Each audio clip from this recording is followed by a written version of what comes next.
Transport policy کہتی ہے 1300 سی سی گاڑی. تو گاڑیاں یہ منسٹر یہ جو ہے ہمارے صدر وزیر اعظم کون سی گاڑی استعمال کر رہے ہیں؟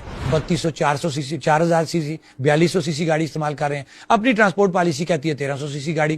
اب ایک جو اصل جو تکلیف ہو رہی ہے, ایک سابق وزیر اعظم, سابق صدر یا منسٹر جس کو یہ ریٹائر کہتے ہیں اپنے حساب سے, وہ جب گھر جاتا ہے تو اس کی تا حیات پینشن لگ جاتی ہے. ایک وزیر اعظم, ایک صدر جو فارغ ہوتا ہے اپنا ٹائم پورا کر کے یا ٹائم پورا نہ بھی کرے تو اس کو ایک کک, گارڈ, اس کو ایک کلرک, اس کو گاڑی, نئی گاڑی وہ لے کے جاتا ہے واپسی پہ ساتھ, اور اس کو ایک اچھی خاصی پینشن کی شکل میں اس کو ملتا ہے. اب یہ وہ بوجھ ہے, اگر ہم اس کو کیلکولیٹ کریں لفڑی, یہ 30 سے 50 لاکھ کے درمیان ماہانہ ایک سابق صدر, سابق وزیر اعظم جو ہے وہ ریاست کے اوپر بوجھ پڑتا ہے. دوسری بات, اگلا قانون کیا ہے, کیونکہ 5 دن بھی وزیر اعظم رہے یا صدر ہے اس کے بعد حکومت فارغ ہو جائے یا اس کو نکال دیا جائے, وہ بھی ان تمام آسائشوں کا حقدار ہوتا ہے. تیسری بات کہ ابھی جو میں نے معلومات لی ہے, ہر سال 5% اس میں اضافہ بھی ہوتا ہے. ایک تو یہ آ گیا ان کا. اسی طرح جو باقی ہمارے بڑے بڑے بیوروکریٹس ہیں, میں اپر لیول کے بیوروکریٹس کی بات کروں گا, ان کے کئی ایسے فنڈز ہیں جس کا کوئی ان سے پوچھنے والا نہیں ہے, وہ اس پہ عیاشی کرتے ہیں. ایک بیوروکریٹ جس کو قانون کے مطابق ایک گاڑی جس کو الاؤ ہے, 3 گاڑیاں اس نے گھروں میں رکھی ہوتی ہیں. جائیں آج بھی اسلام آباد کے اندر جو ہمارے بیوروکریٹس رہ رہے ہیں ان 2 3 گاڑیاں لے کے چل رہے ہیں. وزیر اعظم صاحب دعویٰ کرتے ہیں جناب میں نے تو ایک چھوٹی گاڑی رکھی ہوئی ہے. اسی وزیر اعظم کے آپ کو آج بھی اس ریاست کے اندر بڑے بڑے پروٹوکول کے اندر جلوس جاتے ہوئے نظر آتے ہیں. یہ جسٹ ان کا فوٹو سیشن ہے. اب یہی وہ چیزیں ہیں جموں کشمیر جوائنٹ عوامی ایکشن کمیٹی جو کہتی ہے کہ یہ ریاست چھوٹی سی ریاست ہے, اس کے اوپر اتنا بڑا بوجھ مت ڈالیں. جب ہم یہ کہتے ہیں کہ اسپتالوں کے اندر دوائی چاہیے تو یہ کہتے ہیں فنڈز ہمارے پاس نہیں ہے. تو دوسری طرف اتنی بڑی آپ نے امپائر کھڑی کی ہوئی ہے, 53 کی آپ نے کیا بنائی ہوئی ہے, ممبران اسمبلی کی تعداد رکھی ہوئی ہے, 30 سے 35 تو آپ نے مشیر اور وزیر بنائے ہوئے ہیں. یہ پیسہ یہیں سے جا رہا ہے نا, وہی عوام سے جو ٹیکسز کی شکل میں آپ وصول کرتے ہیں وہی آپ عیاشیوں پہ لگا رہے ہیں. یہ وہ اشرافیہ کی مراحت ہیں جو آپ کی عدلیہ, آپ کی بیوروکریسی, آپ کے سیاستدان جو ہے جس پہ عیاشی کر رہے ہیں. اور ہم نے یہ فیصلہ کیا تھا کہ اس کو ہم سٹیپ بائی سٹیپ لے کے جانا چاہتے تھے کہ ہم یہ کریں گے کہ ہم پہلے حکومت کو نوٹیفیکیشن دیں گے کہ آپ ہمیں آج کے بعد جو آپ نے کمیٹی بنائی ہوئی ہے اس کے اندر کوئی مہاجر جو منسٹر ہے وہ ہمارے ساتھ نہیں بیٹھے گا. کچھ وجوہات ہوئی کہ ہمیں وہ اپنا فیصلہ جو اناؤنس ہم نہیں کر سکے, ہم نے اعلامی میں سے اس کو کاٹ دیا, لیکن آپ نے پوچھا تو میں آپ کو بتا رہا ہوں. اس کے بعد یہ ہوا کہ ہم عوام کے پاس گئے, تقریباً 1-1.5 سال ہمیں لگا, ہم عوام کے پاس گئے, عوام سے مشاورت ہوئی, عوام نے کلیئر کٹ اس کو اس لیے کہا کہ یہ ختم ہونی چاہیے کیونکہ اس کے 3 بڑے نقصانات ہیں. ایک میرٹ کا قتل عام, میرٹ کا قتل عام مراد کہ ہماری ریاست کا بچہ جو 90% ایک میرٹ کے اوپر نمبر لے کے, ایک غریب کا بچہ کتنی مشکل سے اس کو پالا پڑھایا, وہ 90% نمبر لے کے بیٹھا ہوا ہے. دوسری طرف کیا ہوتا ہے جب سیٹیں آتی ہیں تو مہاجرین سیٹوں کے نام پہ 60-70-80% والے جو نمبر والے بچے ہیں جن کے اسٹیٹ سبجیکٹ بھی 2 نمبر بنتے ہیں, وہ اس پڑھے لکھے ریاست کے بچے کا حق مارتا ہے. یہ سب سے بڑا جو ظلم ہے ہماری ریاست کے نوجوانوں کے ساتھ. دوسرا ظلم کہ یہاں پہ جب ہم اسپتال میں دوائی مانگتے ہیں, اچھی سڑک مانگتے ہیں تو ہمیں کہا جاتا ہے ہمارے پاس پیسہ نہیں ہے. پھر ان 12 سیٹوں کے نام پہ کروڑوں روپے, اربوں روپے صرف ان 12 ممبران کو جو بلیک میلنگ کا ایک گھونسلہ سا بنایا ہوا ان کو اکاموڈیٹ کرنے کے لیے وہ پیسے دیے جاتے ہیں, جو میں کہہ لوں کہ سالانہ 3 سے 4 کروڑ روپے فی MLA خالی لوکل گورنمنٹ کے فنڈز کا میں آپ کو بتا رہا ہوں, جو ان کی تنخواہیں, ان کی گاڑیاں, TADA, ہاؤس رینٹ, یہ اس سے ہٹ کے ہے. تو یہ وہ ناانصافی ہے کہ ایک MLA جو ہے, جو ہمارا ممبر اسمبلی جو پاکستان مقیم پاکستان مہاجرین کا ہے, وہ ایک ترتیب سے جو ہے وہ تقریباً پنڈی کی اگر بات کریں تو ایک شہر کے بچے نے اتنی وہاں پہ پمپنگ شو کی ہوئی ہے کاغذوں کے اندر کہ پنڈی کا پانی ختم ہو جانا چاہیے. ایک شہر کے بچے نے اتنی گلیوں میں ٹائلیں لگائی ہوئی ہیں 2 نمبر سکیموں کے نام پہ کہ میں کہتا ہوں کہ وہ جو ہماری ویلی کا وہ حلقہ ہے وہ تو لش ہو جانا چاہیے. لیکن نہ تو ہمیں کسی جگہ پہ پمپ نظر آئے پانی کے, نہ تو ہمیں کسی جگہ گلیاں بنتی بھی نظر آئیں, نہ ہی کوئی افتتاحی نیم پلیٹ وہاں پہ نظر آئی. ہوتی کس طرح, کیونکہ 2 نمبر سکیمیں ہیں, وہ پیسہ دیا ہی اسی لیے جاتا کہ ان لوگوں کو اکاموڈیٹ کیا جائے. آپ کا جو ایک گورنمنٹ کا نظام ہے اس کے اندر یہ مداخلت نہ کریں. یہ آ گیا دوسرا اس کا نقصان. تیسرا نقصان یہ ہے کہ جس وقت گورنمنٹ کو آپ نے گرانا ہوتا ہے تو یہ 12 امیدوار سب سے پہلے آتے ہیں اور اس کے بعد 53 میں سے باقی لوگ بچتے ہیں, وہ بھی کوئی فرشتے نہیں ہے. پھر وہ بھی اپنی حاضری لگاتے ہیں اور ایک بنی بنائی گورنمنٹ کو جو ہے دوبارہ ڈی ریل کر دیا جاتا ہے, جو عوام کا تیسرا بڑا نقصان ہے. یہ وہ 3 ایسی چیزیں تھیں. ہاں, جو سب سے بڑا اہم پوائنٹ ہے اس کے اندر کہ اسٹیٹ سبجیکٹ بنانے کے لیے ان 12 کا کیا قانون رکھا گیا ہے کہ ایک منسٹر یا ایک MLA جس کے ڈاکومنٹ کے اوپر لکھ دے گا کہ میں اس کو جانتا ہوں, یہ مہاجرین مقیم فلاں فلاں ہیں, تو اس کو جو ہے وہ فوری طور پہ اس اسٹیٹ سبجیکٹ جاری ہو جاتا ہے. اب اس سے آگے لے کے چلتا ہوں کہ آپ نے ایک MLA کو یہ اختیار دے دیا کہ آپ جس کو لکھو گے کہ آپ جس کو لکھو گے کہ یہ مہاجر ہے وہ مہاجر ڈکلیئر ہو جائے گا. اب لکھنے والے کا کیا کرائٹیریا ہے کہ جس کو آپ نے اتنا بڑا اختیار دیا. آسم شریف بٹ ایک آپ کے منسٹر وزیر سپورٹس ہیں, ان کا کلیئر ثابت شدہ اسٹیٹ سبجیکٹ 2 نمبر ثابت ہے. ڈپٹی کمشنر آفس نے اس کو تحقیقات کے بعد, جو اداروں نے تحقیقات کرنی تھی, ثابت کیا کہ یہ 2 نمبر اسٹیٹ سبجیکٹ ہے, اور ڈپٹی کمشنر نے لکھ دیا کہ یہ 2 نمبر ہے, بجائے اس کے کہ ریاست کے یہ وزیر اعظم اس کو ڈی سیٹ کرتے. آج تک وہ منسٹر ڈی سیٹ نہیں ہوا, وہ ریاست کے خزانے سے عیاشی بھی کر رہا ہے اور مزید 2 نمبر اسٹیٹ سبجیکٹ جاری کر رہا ہے. اور اب آگے کیا ہو رہا ہے, میں پروف سے یہ بات کروں گا. انہی 2 نمبر اسٹیٹ سبجیکٹ کے اوپر اس ریاست کے اندر آپ کے کئی بیوروکریٹ ریٹائر بھی ہو چکے ہیں, اور کئی اس وقت وہ نوکری کے مزے بھی لے رہے ہیں.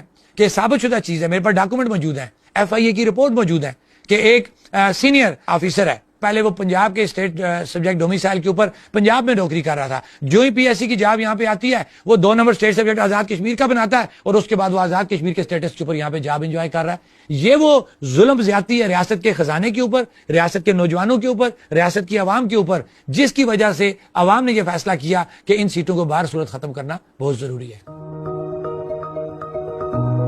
اب یہ بتائیں کہ ہم جو کشمیر کا کلیم کر رہے ہیں وہ کتنے رقبے کا کر رہے ہیں؟ 84,471 مربع میل. ابھی چھوڑ دیں جو مقبوضہ ہے, ہم آزاد کشمیر کی بات کرتے ہیں. گلگت بلتستان کہاں گیا؟ یہ ہم پہ ایجنٹی کا دعویٰ لگاتے ہیں, یہ کہتے ہیں جناب بڑا درد ہے ان کو کشمیر کا, یہ انہوں نے نشستیں اس لیے رکھی ہوئی ہیں کہ مسئلہ کشمیر ڈسٹرب نہ ہو. مسئلہ کشمیر تو اس وقت ڈسٹرب ہوا جب آپ نے گلگت کو صوبے کی طرف لے گئے. مسئلہ کشمیر تو اس وقت ڈسٹرب ہوا 5 اگست 2019. یہ میں نہیں کہتا, پاکستان کے بڑے اینکر یہ بات کہتے ہیں کہ انہوں نے مسئلہ کشمیر کو 5 اگست 2019 کو ختم کر دیا, جب مقبوضہ کشمیر کے اندر 35A اور 370 اور 35A کا جو ہے وہ نفاذ کیا گیا, اور اس کے بعد تمام غیر ریاستی لوگوں کو وہاں پہ آباد کیا گیا. مسئلہ کشمیر تو انہوں نے خود ختم کر دیا. یہ تو اب صرف ٹوٹلی یہ ڈرامہ بازی کر رہے ہیں. ان سیٹوں کا مسئلہ کشمیر کے ساتھ قانونی طور پہ بھی کوئی وہ عمل دخل نہیں بنتا, کیونکہ قانونی طور پہ اگر مسئلہ کشمیر کی بات کی جائے, UN چارٹر کے مطابق پاکستان کا ہمارا وکیل ہے, مسئلہ کشمیر پہ بات کرنا پاکستان کی ذمہ داری ہے, ان مہاجرین کو اکاموڈیٹ کرنا پاکستان کی ذمہ داری ہے. ان 12 سیٹوں سے مسئلہ کشمیر کو کوئی اثر نہیں پڑنا. میں نے ہمیشہ یہ بات کہی ہے کہ زلزلہ 2005, اگر آپ کو بھی یاد ہو, آپ بھی اس ریاست کے اندر رہنے والے ہیں, کہ زلزلہ 2005 میں پاکستانی عوام نے جو احسان آزاد کشمیر کی عوام کے اوپر کیا, ری ایبلیٹیشن میں ہماری ماؤں بہنوں نے اپنے زیور اتار کے کشمیر کے لوگوں کے لیے بھیجے, اپنے کپڑے اتار کے کشمیر کے لوگوں کے لیے بھیجے. ہم وہ بھول سکتے ہیں؟ کبھی بھی نہیں بھول سکتے. جہاں تک بات رہی عوام پاکستان کی, وہ ساری عمر ہم ان کا احسان نہیں بھول سکتے. ہاں, جہاں پہ بات رہی ہمارے حکمرانوں کی, ہماری اسٹیبلشمنٹ کی, انہوں نے پاکستان کے اندر بھی ظلم کیا اور انہوں نے آزاد کشمیر کے اندر بھی ظلم کیا. پاکستانی عوام کا جو احسان ہے, ہماری ان سے کبھی نفرتیں یا کوئی گیپ نہیں آ سکتا. ان اداروں نے, حکمرانوں نے گیپ ڈالنے کی کوشش کی, لیکن الحمدللہ آج تک پاکستانی عوام کشمیری عوام کے ساتھ جڑی ہوئی ہے, اور وہ کشمیری عوام کے ہر فیصلے کو پیچھے سپورٹ کرے گی. یہ کہنا کہ جہاں جماعتوں کے اکابرین کی ہم بات کریں گے, وہ تو پہلے بھی مخالف تھے. انہوں نے, اگر آپ کو یاد ہو, ہمارا جو لانگ مارچ تھا 5 دسمبر 8 دسمبر جو ہم برارکوٹ گئے تھے مظفر آباد سے, اور باقی لوگ کوالہ آئے تھے, پتن گئے تھے, منگلا کی طرف گئے تھے, اس وقت تو 3 جماعتوں نے آفیشلی, مسلم لیگ نون, پیپل پارٹی, مسلم کانفرنس, تینوں نے تحریری طور پہ اپنے ورکرز کو لکھا تھا کہ کوئی بھی بندہ جو ہے وہ سیاسی کارکن ایکشن کمیٹی کے اجلاسوں میں یا ان کے اجتماعات میں نہیں جائے گا. الحمدللہ یہ حکمران وہیں پہ رہے. عوام باشعور ہو چکی ہے, عوام سمجھتی ہے, سیاسی ورکر سمجھتا ہے کہ کس جگہ پہ اس کے لیے بہتری ہے. وہ پہلے بھی ہمارے ساتھ نکلی, اب یہ تھوڑا سا اور کھل کے سامنے آ گئے ہیں. اچھی بات ہے, عوام کو ان کے چہروں کا پتہ لگے گا, اور ہمارا یہ ایمان اور ہمارا یہ یقین ہے کہ اس بار اس سے بھی زیادہ لوگ باہر نکلیں گے. ذمہ دار بالکل حکومت ہوگی, حکمران ہوں گے. اس لیے کہ پھر وہ بات جاؤں گا کہ 8 دسمبر آپ نے ایک ایگریمنٹ کیا, 6 ماہ کا ٹائم مانگا, اور ابھی تک آپ نے کوئی مذاکرات نہیں کیے. ایکشن کمیٹی نے ہر وقت مذاکرات کا حامی بھری, اور یہ خود اندیا دیا کہ ہم نے کبھی مذاکرات سے انکار نہیں کیا. تو یہ ذمہ داری بنتی تھی ان حکمرانوں کی جن سے 8 دسمبر ہمارے ساتھ ایگریمنٹ کیا اور ٹائم مانگا 6 ماہ کا کہ وہ بیٹھتے مذاکرات کرتے. اگر آج وہ مذاکرات انہوں نے نہیں کیے تو یہ غیر ذمہ داری کا مظاہرہ انہوں نے کیا. جموں کشمیر جوائنٹ عوامی ایکشن کمیٹی نے تمام قانونی اخلاقی تقاضے پورے کیے, عوام کو اعتماد میں لیا. عوام کو اعتماد میں لینے کے بعد انہوں نے 29 ستمبر کی کال دی. ہم ابھی بھی پرامن کال کے اوپر ہیں, ہم نے کبھی بھی مذاکرات سے انکار نہیں کیا. اگر یہ زور زبردستی کریں گے, عوام کو زیر بار کرنے کی کوشش کریں گے, اگر کوئی نقصان ہوتا ہے تو وہ کلیئر کٹ بات ہے کہ وہ ساری ذمہ داری ریاستی اداروں پہ اور ان حکمرانوں کے اوپر ہوگی. پہلی بات تو یہ کہ جب دو بڑی طاقتوں کو آپ ڈسکس کریں گے، دو ایٹمی طاقتوں کو، انڈیا اور پاکستان، اور وہ سائفر اسی پیرائے میں سامنے لایا گیا، ہم کلیئر کٹ یہ بات کریں گے۔ وزیر اعظم انوار الحق صاحب پاکستان کے 2 سے 3 میڈیا ہاؤسز میں جاتے ہیں اور وہاں جا کے وہ پہلے اندیا دیتے ہیں جناب کہ ایکشن کمیٹی جو جی را فنڈیڈ ہے جی، ان کے مختلف لوگوں سے جو ہے جی وہ تعلقات ہیں، تو میں یہ ثابت کروں گا۔ وہ باہر آ جاتے ہیں اور ان کے جانے کے بعد جو ہے جی ایک سائفر سامنے آ جاتا ہے۔ پھر میں آؤں گا سائفر کے اوپر کہ سائفر وہ اتنا اہم ڈاکومنٹ ہے، اور 2 ایٹمی طاقتوں کو جب ڈسکس کیا جائے گا اس کے اندر یہ کہا گیا 2 تنظیموں کا نام لیا گیا، 2 لوگوں کے نام لیے گئے، وہ ان لوگوں کے نام لیے گئے جو ریاستی ہمارے بڑے بڑے حکمرانوں کے ساتھ بیٹھ کے جن کی تصویریں موجود ہیں۔ چلیں جی، میں کسی کی اس میں نہیں جاؤں گا کون صحیح ہے کون غلط۔ 2 جماعتوں کو ڈسکس کیا، ان کے نام آگے، اور اس کے ساتھ اس سائفر کے اندر کسی جگہ پہ ایکشن کمیٹی کا ذکر نہیں ہے۔ وہ سائفر یہ کہتا ہے جی پاکستان میں بلوچستان میں ان بیلنس کرنے کے لیے اور آزاد کشمیر کے اندر ان بیلنس کرنے کے لیے جی وہ 2 تنظیمیں جو کام کریں جو انڈیا کے ساتھ جڑی ہوئی ہے۔ یہ آ گیا 2 طاقتوں کے درمیان ایک کنفلکٹ پیدا کرنے کے لیے، یا کنفلکٹ پیدا کیا گیا، یا جو بھی ہے۔ میں جا رہا ہوں اس پوائنٹ کے اوپر کہ 2 ایٹمی طاقتیں ہیں، ان طاقتوں کے درمیان ایک ڈاکومنٹ سامنے آتا ہے۔ پہلی بات ہے اس ڈاکومنٹ کے اوپر 2 ستمبر 2023 لکھا ہوا ہے، منڈے لکھا ہوا ہے، جبکہ وہ منڈے نہیں آتا، وہ سیچرڈے آتا ہے۔ میں پہلا ہی بلنڈر یہاں سے کر دیا۔ تو یار اگر چوری بھی کرنی ہے، 2 نمبری بھی کرنی ہے تو اس کو تسلی سے کرو۔ اب چلیں جی، ہم اس بحث سے بھی آگے نکلتے ہیں۔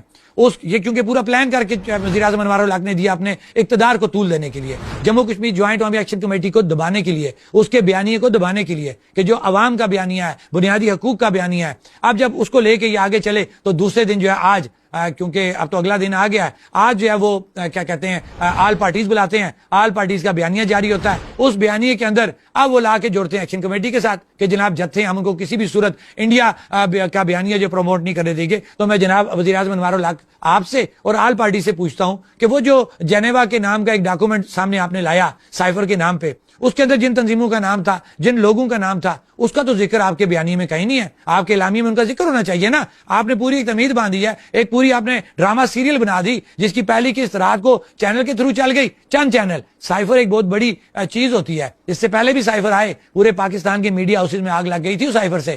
یہ کیسا سائفر ہے کہ چند میڈیا ہاؤسز کو پتا ہے، اور صبح جو ہے جی اس کے بعد آل پارٹیز آ جاتی ہے، آل پارٹیز بیانیہ جاری کرتی ہے، جس وجہ سے وہ سائفر پاپولر ہوتا ہے۔ ان تنظیموں کا ذکر ہی نہیں ہے، ان لوگوں کا ذکر ہی نہیں ہے۔ ایکشن کمیٹی کے جتھے کو جو اس میں ذکر آ جاتا ہے اور بیانیہ آ جاتا ہے جی ہم کسی بھی صورت انڈیا کا جو ہے وہ بیانیہ وہ ہم آزاد کشمیر کے اندر ایکشن کمیٹی کے تھرو جو ہے وہ نہیں جانے دیں گے۔ ایکشن کمیٹی کا بیانیہ انڈیا کے خلاف پہلے بھی تھا، اب بھی ہے، وہ ہمارا ازلی دشمن ہے۔ ہم کسی بھی صورت کشمیر کے اوپر جو ظلم اس انڈیا نے کیا ہم اس کو کوئی مارجن نہیں دیں گے۔ یہ معاملہ ہماری بنیادی حقوق کا ہے، یہ تحریک ہماری بنیادی حقوق کی ہے۔ اس کی ایک ایس او پی ہے کہ اس تحریک کے اندر یہ تحریک غیر سیاسی، غیر نظریاتی، بغیر کسی ملک کو برا بھلا کہے، بغیر کسی ادارے کو برا بھلا کہے، صرف اور صرف بنیادی حقوق کی تحریک ہے۔ تو ہم اپنے بنیادی حقوق پہ سٹینڈ کر رہے ہیں، اور ہم اداروں سے، خاص طور پہ وزیر اعظم Pakistan, chief of army staff, D G I S I سے مطالبہ کرتے ہیں کہ فی الفور اس ڈاکومنٹ کا جو ہے وہ اس کو چیک کیا جائے، یہ ڈاکومنٹ ہے کیا، فیک ہے، صحیح ہے، اور جن لوگوں کا نام اس ڈاکومنٹ کے اندر موجود ہے ان کے خلاف انکوائری کی جائے۔ اس انکوائری کے اندر جہاں کہیں ہماری ضرورت پڑے گی ہم بالکل آپ کے ساتھ ہوں گے، کیونکہ ہم بالکل نیٹ اینڈ کلین ہے۔ جموں کشمیر جوائنٹ عوامی ایکشن کمیٹی کا کسی ایسے ڈاکومنٹ سے، کسی ایسی تنظیم سے، کسی ایسے شخص سے کوئی لینا دینا نہیں ہے۔ میری آواز آج بھی جو ریکارڈ ہوگی آپ کے توسط سے وہ پوری دنیا بھی سنے گی، عام عوام بھی سنیں گے۔ وہ ایسا ایک کافر ہے نا، شوق ہندو ہے کہ کافر جب اینڈ کرتا اپنا تو وہ کیا کہتا، وہ سلام کرتا ہے یا کیا، وہ خدا حافظ۔ آپ مجھے بات بتائیں کہ ان کو کون عقل دے؟ وہ اے آئی اتنی جدید ٹیکنالوجی ہوگی، وہ دیکھیں نا بچوں نے چھوٹے چھوٹے بنائے ہوئے، چھوٹا بچہ آتا ہے جی ایکشن کمیٹی کی سپورٹ کرو، کتنی وہ کلیئر چیز لگتی ہے۔ ان بےہودہ لوگوں سے پوچھو کہ یار اے آئی جدید ٹیکنالوجی ہے، کوئی چیز تو اچھی بناتے، تو یہ وہ فیک چیزیں ہیں۔ اس سے پہلے اے آئی کی ڈاکومنٹریز بنی، آپ نے وہ بھی دیکھی ہوں گی، انوار الحق صاحب ہیں، میں ہوں، مجتبیٰ بانڈے، راجہ سہیب جاوید، کیا کچھ انہوں نے نہیں کیا، لیکن عوام باشعور ہو چکی ہے۔ انہی والز کے اوپر جہاں پہ وہ تصویریں چڑھاتے ہیں، ویڈیو چڑھاتے ہیں، اس کے نیچے عوام کا ریئیکشن بھی خود بتا دیتا ہے کہ یہ 1 نمبر ہے یا 2 نمبر ہے۔ کلیئر کٹ بات ہے، ہر جگہ ہر دفعہ ہم یہ بات کہہ چکے ہیں۔ جموں کشمیر جوائنٹ عوامی ایکشن کمیٹی کے اوپر لوگوں کا ایک اعتماد ہے۔ وہ اعتماد کیوں ہے؟ کہ ہم ایک چارٹر آف ڈیمانڈ کو لے کے چل رہے ہیں، اس چارٹر آف ڈیمانڈ میں کسی جگہ پہ بھی عوام نے ہمیں الیکشن لڑنے کا، سیاست کرنے کا مینڈیٹ نہیں دیا. جب کلیئر کٹ ہم کہہ رہے ہیں کہ ہماری یہ تحریک غیر سیاسی، غیر نظریاتی، بغیر کسی ملک کو برا بھلا کہے، بغیر کسی ادارے کو برا بھلا کہے، صرف اور صرف بنیادی حقوق کی تحریک ہے، تو اس سے کلیئر ہو جانا چاہیے کہ جموں کشمیر جوائنٹ عوامی ایکشن کمیٹی کے پاس ایسا کوئی مینڈیٹ نہیں ہے کہ وہ آ کے سیاست کرے، سیاسی پارٹی بنائے یا الیکشن کا حصہ بنے. ہاں ایک بات ضرور کہ اگر اس عوام نے، اس وقت تک کوئی ایسی بات نہیں ہے، اگر اس عوام نے اپنی باہمی مشاورت سے کوئی مزید فیصلہ کیا